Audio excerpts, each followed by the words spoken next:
Yes, very good morning students. In previous video we have started our lesson number 3rd from history part, and the name of the lesson is The Kingdoms of the South, AD 700 to AD 1200. In this chapter we have read about Chola dynasty in South India and the important rulers of Chola dynasty. First was the Vijayalaya and the second was the Rajendra Chola. In this chapter we have read about Rajendra Chola, that how he helped the Indian merchants to extend their trade from Southeast Asia, and how he extend his dynasty to Sri Lanka too, in the north, Odisha, Bengal, Bihar. Yes, now the point is sources of information. Yes, sources of information of Chola dynasty. First is the Chola inscriptions. The Chola inscription carved on copper plates and some walls of temples are main sources of information about the Chola dynasty. ये student Chola dynasty के हमारे पास जो main informations sources हैं वो हैं inscriptions, जो कि copper plates और वहाँ के मंदिरों की दीवारों पर गुदे हुए हैं. They throw light on their military achievements, और ये प्रकाश डालते हैं चोला डायनेस्टी की मिलिट्री अचीवमेंट यानी कि सैनिक संबंधी उपलब्धियों. डिटेल ऑफ लैंड, वहाँ की land, grants, revenue collection, donation, village assembly, trade, irrigation system. वहाँ के विलेज असेंबली, ट्रेड और इरिगेशन सिस्टम यानी कि जो सिंचाई सुविधा उस टाइम थी वो किस टाइप की थी. Copper plates inscriptions were also use to record important event and conquest of the kings. इस तरह से जो ये इंस्क्रिप्शंस थे कॉपर प्लेट्स के, वो एक तरह से रिकॉर्ड थे जो कि इम्पोर्टेंट इवेंट्स और जो चोल डायनेस्टी के किंग्स थे वो जो विजय प्राप्त करते थे उसकी इंफॉर्मेशन वो हमें देते हैं. Look at the picture. Copper plates were put together on a Huz ring and royal seal was attached to it. इस पिक्चर्स में एक जो कॉपर प्लेट है और एक रॉयल सील यानी कि जो शाही सील है जो कि इसके साथ अटैच की हुई है. Some of these copper plate were accidentally discovered while digging the ground for some construction work और वाइल प्लोविंग द फील्ड्स. इस तरह से हमें चोला डायनेस्टी के कुछ जो इंस्क्रिप्शंस मिले हैं वो बाई एक्सीडेंटली मिले हैं, जो कि डिगिंग यानी कि खुदाई के दौरान जो पाए गए हैं, और कुछ फील्ड प्लोइंग यानी कि खेतीबाड़ी की क्रियाओं के दौरान भी हमें चोला डायनेस्टी के कुछ इंस्क्रिप्शंस मिले हैं. Next point is Chola administration. Chola administration. The Chola had a very sufficient and organized system of administration. Though the king was very strong, he acted on the advice of his council of ministers. He personally looked after the welfare of his people and toured his kingdom. Chola dynasty काफ़ी organise और systematic administration यानी कि जो वहाँ का प्रशासनिक व्यवस्था थी वो बहुत ही सिस्टमेटिक ढंग से चलती थी. जो राजा होता था उसके पास सारी पावर्स होती थी और एक उसके पास एक मिनिस्टर्स की काउंसिल यानी कि मंत्रियों की एक सभा होती थी जो उससे टाइम टू टाइम एडवाइस करती रहती थी. एंड राजा जो था वो लोगों के कल्याण के लिए अपनी राजधानी का एक ट्रिप निकालता था, यानी कि अपने राज्य में घूम फिर कर देखता था कि कहीं लोगों को कोई प्रॉब्लम तो नहीं है. And the kingdom was divided into provinces called mandalams. Each mandalam was under the charge of a governor. Chola dynasty में पूरी की पूरी किंगडम को प्रोविंसेस छोटे छोटे प्रोविंसेस जिनको मंडलम कहा जाता था उनमें डिवाइड यानी कि बांटा गया था, और हर मंडल का एक गवर्नर होता था। Mandalam were divided into district called valanadus, और इस तरह से जो प्रत्येक मंडल था वो आगे डिस्ट्रिक्ट में डिवाइड किया गया था, बांटा गया था, जिसको हम वलंडुस बोलते हैं। Each valanadus had a number of village under it, और हर वलंडुस में के अंडर बहुत सारे जो विलेजेस होते थे। The lowest unit of administration was village known as nadu और Kurram.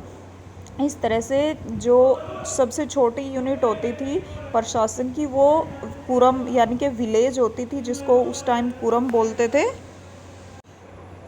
Each village was governed by a sabha. Kanchi, Tanjore and Puhar were important towns, और जो विलेजेस थे वो एक सभा के द्वारा गवर्न किए जाते थे, यानी कि प्रशासित किए जाते थे। कांची, तंजौर और पुहार उस टाइम के इम्पोर्टेंट सिटीज़ थी। ये स्टूडेंट्स, जैसे कि आजकल जो हमारी स्टेट होती है, स्टेट के आगे डिस्ट्रिक्ट, और डिस्ट्रिक्ट में ब्लॉक, और फिर ब्लॉक के अंडर विलेजेस आते हैं, उसी तरह चोल डायनेस्टी में भी पूरी की पूरी किंगडम को छोटे छोटे प्रोविंसेस में डिवाइड किया गया था, जिसको मंडल बोला जाता था, और आगे उस मंडल को आगे वैलंडूज में डिवाइड किया जाता था, और जो वैलंडूज होते थे वो डिस्ट्रिक्ट की तरह होते थे। आगे फिर प्रत्येक जो वैलंडूज थे उसके अंडर विलेजेस आते थे, जिनको कुरम कहा जाता था। Is that clear students? And yes, the UR the R of the General Assembly of Common Villages, इस तरह से जो UR होता था, जो विलेज असेंबली होती थी चोल डायनेस्टी में, वो एक सेल्फ गवर्नमेंट होती थी। जैसे आजकल जो पंचायत होती है, तो उसको दो टाइप्स में डिवाइड किया गया था। फर्स्ट है यूआर, जिसको कॉमन पीपल जिसमें होते थे, और सभा जिसमें कि जो ब्राह्मण्स होते थे और जो उस दौरान के विद्वान लोग होते थे, रिस्पेक्टेबल पर्सन्स होते थे। Clear? And these assemblies formed sub committees to look after the affair of the village such as irrigation, building, और यही जो असेंबली होती थी वो आगे सब कमेटीज़ बनाती थी, जो गांव के जो इरीगेशन यानी कि सिंचाई व्यवस्था है, और जो बिल्डिंग रिपेयरिंग, कैनल्स, नहर वगैरह बनाने या उनको रिपेयर करने, और गांव में जो छोटे छोटे झगड़े होते हैं उनको निपटाने का काम करती थी। Next is revenue, taxes. The chief source of income were land revenue. Chola dynasty में क्या था बेटे, जो इनकम के सोर्सेज थे वो मेनली क्या थे, ये रेवेन्यू ही थे, और ये दो तरह के थे। Land revenue which was 1/3 of the produce, यानी कि जो पूरी फसल का 1/3 पार्ट लिया जाता था। एंड टैक्सेस फ्रॉम ट्रेड, और व्यापार से जो टैक्सेस मिलते थे, ये मेनली उनके इनकम के सोर्सेज थे। King regularly served the land under their control to access the yield from the land. They sometimes waived the taxes in case of flood or famine. इस तरह से जो किंग होते थे वो रेगुलर ज़मीन का सर्वे करवाते रहते थे, और क्योंकि जो फसल वगैरह होती है उसको कंट्रोल रखने के लिए और उससे टैक्स लेने के लिए। कई बार अगर अकाल या बाढ़ वगैरह की पोजीशन होती थी, स्थिति होती थी, तो क्या जो टैक्सेस होता था उसको कम भी कर दिया जाता था। Next point is army and navy. The Chola had a powerful army consisting of horseman, elephant, cop, archer and foot soldiers. Chola dynasty के पास एक पावरफुल आर्मी थी, जिसमें हॉर्समैन यानी कि घुड़सवार थे, हाथी थे, और आर्चर यानी कि जो धनुषधारी होते हैं वो थे, और पैदल सैनिक थे। They spent a lot of money for training, maintaining their army. बहुत सारा पैसा वो अपनी आर्मी पर, उनकी ट्रेनिंग और उसको मेंटेन रखने के लिए लगाते थे। And they imported the best horses from Arabia, और जो चोल डायनेस्टी के किंग्स थे वो क्या करते थे, अरब के देशों से हॉर्स को इम्पोर्ट करते थे, यानी कि घोड़ों को मंगवाते थे। The strong navy help them to establish their supremacy over the Coromandel coast, Malabar coast and the Bay of Bengal. अब उनकी जो नेवी यानी कि जो जल सेना थी वो भी काफ़ी पावरफुल थी उस टाइम, और कोरोमंडल कोस्ट, मालाबार कोस्ट और बे ऑफ बंगाल पे वो उसकी एक तरह से कंट्रोल था। It help them to keep their control over the island. ये आइसलैंड्स पर भी इनका जो कंट्रोल करने में हेल्प करती थी। It was because of their strong navy that they could protect the trade route and carry out trade with 4 of countries in south east Asia. ये उनकी पावरफुल नेवी की वजह से ही था कि जो वो ट्रेड रूट्स पर कंट्रोल उन चोल डायनेस्टी का था, जिससे कि वो जो साउथ ईस्ट एशिया और दूर देशों के साथ भी, साउदर्न चाइना के साथ भी उनका जो ट्रेड था यानी कि व्यापार संबंध उनके थे। For the first time Hinduism spread across the Asia through his Naval conquest. और इसी दौरान जो एशिया में हिंदुज़म यानी कि हिंदू धर्म का स्प्रेड भी हुआ, यानी कि वो काफ़ी फैला। Next point is Chola trade. Chola का जो ट्रेड था वो किस टाइप का था? The flourishing trade with east Asia and the southern China made the Chola prosperous. जो ट्रेड था साउथ ईस्ट एशिया के साथ और साउदर्न चाइना के साथ, वो काफ़ी प्रोस्पिरियस यानी कि समृद्ध था। And the import item of trade were cotton goods,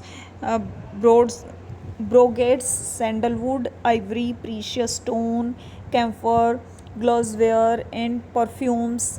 अब बहुत सारी आइटम्स थी जिनका व्यापार किया जाता था, जैसे कॉटन यानी कि सूती कपड़ा, और सैंडलवुड यानी कि जो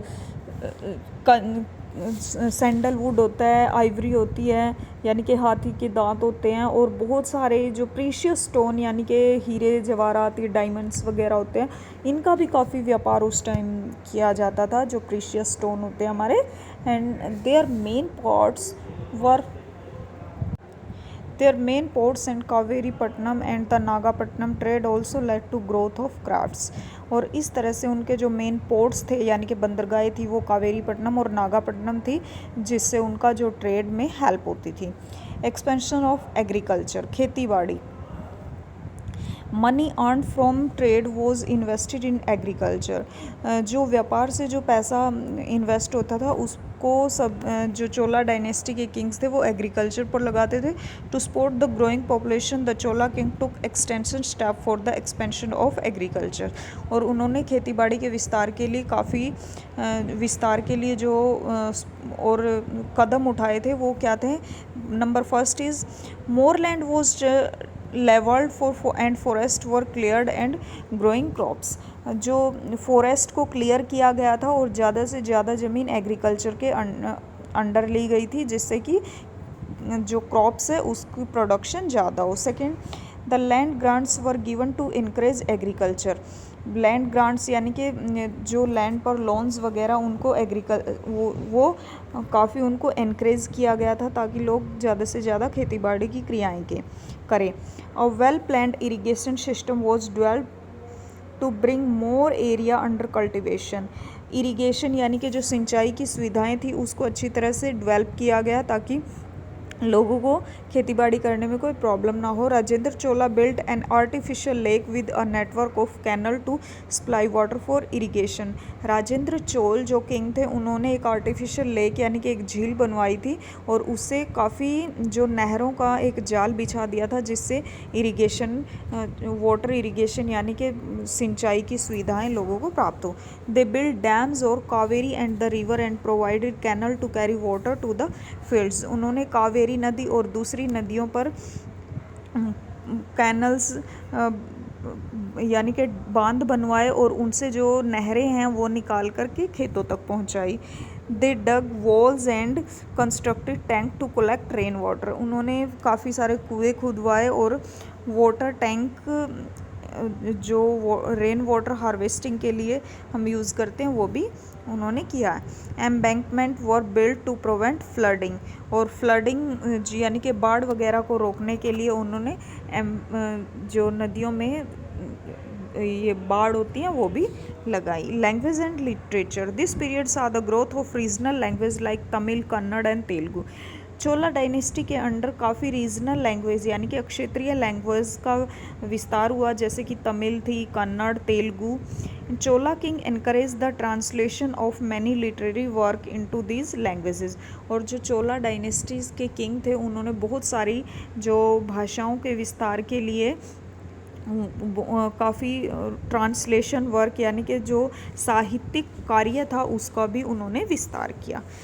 next point is society. Chola society consist of peasant, labourer, craftsman, artisans, Brahmin merchants and Vellalas enjoyed a higher status in the society. Chola dynasty के अंडर जो सोसाइटीज़ थी उनमें किसान, मज़दूर और जो हथकरघा जो यानी कि जो हाथ के कार्य करने वाले और आर्टिशंस यानी कि कलाकार होते थे, ब्राह्मण, व्यापारी और वलाल्स होते थे जो उनको काफ़ी हाई पोजीशन मिली हुई थी सोसाइटी में। और जो चोला डायनेस्टी में औरतें थी उनको भी काफ़ी रेस्पेक्टेबल प्लेस उनका मिला हुआ था।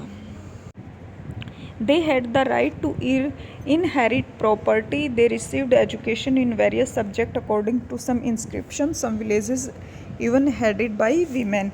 और चोला डायनेस्टी के अंडर औरतों को काफ़ी रिस्पेक्टेबल पोजीशन मिली हुई थी। उस टाइम उनके नाम प्रॉपर्टी होती थी, एजुकेशन का उनको राइट मिला हुआ था। और जो इंस्क्रिप्शंस वगैरह जो विलेजेस से मिले हुए हैं उसमें कुछ औरतें भी जो औरतें के हेडेड थी यानी कि औरतें उनकी मुखिया होती थी। Art and architecture and sculpture. अब चोला डायनेस्टी के अंडर जो कलाकारी वगैरह थी, स्कल्पचर था उस टाइम का, वो किस टाइप का था?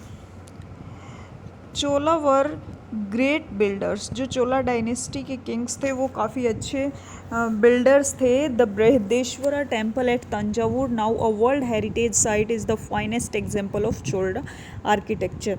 बृहदेश्वर जो मंदिर है तंजावुर में जो कि वर्ल्ड हेरिटेज में शामिल हो चुका है, वो भी चोला आर्किटेक्चर यानी कि चोला चित्र कलाकारी का एक महत्वपूर्ण एक वो एग्जाम्पल है यानी कि उदाहरण है। And sculpture. Chola made excellent images of God गोडेस in stone और ब्रॉन्ज। मूर्ति कला। चोल डायनेस्टी में बहुत सारी इमेजेस जो देवी देवताओं की मिली हुई हैं जो कि ब्रॉन्ज यानी कि कांसे की बनी हुई हैं। The bronze image of Lord Shiva as Nataraja is one of the finest example of Chola art. और शिव की नटराज प्रतिमा जो मिली हुई है जो कि ब्रॉन्ज से बनी हुई है यानी कि कांसे से बनी हुई है, वो एक बहुत ही महत्वपूर्ण और बहुत ही फाइनेस्ट एग्जाम्पल है चोला आर्ट का। Yes students, this is your full lesson and you have to fill this back exercise in your book and also learn it. Okay students.